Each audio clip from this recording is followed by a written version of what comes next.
একটু আগে একটা গান শুনলেন আপনারা, ও সাথীরে একবার এসে দেখে যাও কত সুখে আছে।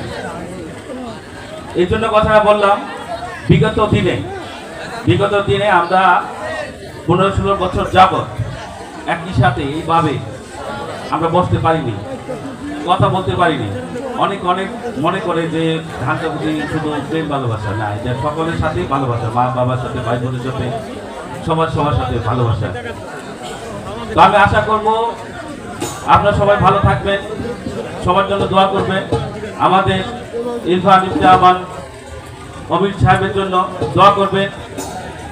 আমাদের এই আসনটা ঢাকা কেরানীগঞ্জ 2 আসনটা যেন আমরা ব্যারিস্টার সাহেবকে উপহার দিতে পারি।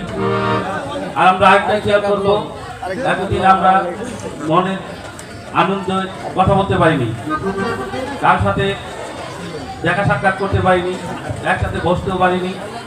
আমরা চেষ্টা করব আমরা সবার সাথে মিলেমিশে থাকবো। আরেকটা দিকে খেয়াল রাখবো, আমাদের ছেলে মেয়ে যারা স্কুলে কলেজে যায় তারা সঠিকভাবে লেখাপড়া করে কিনা, সঠিকভাবে স্কুলে যায় কিনা, এদিকে দেখবো। যেমন আপনারা জানেন কিনা জানি, আমি শুনেছি যে ছোটবেলায় যে মুরব্বীরা বলতো, যদি 5 জন ভালো লোক থাকে 6 নম্বর লোকটা সে ভালো হয়ে যায়, যদি 5 জন খারাপ থাকে 6 নম্বর লোকটা সে খারাপ হয়ে যায়।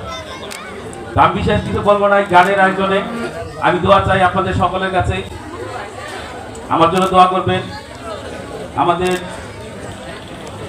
ব্যারিস্টার সাহেবের জন্য দোয়া করবেন, আমাদের সাবেক প্রতিমন্ত্রী আমানুল্লাহ আমান সাহেবের জন্য দোয়া করবেন।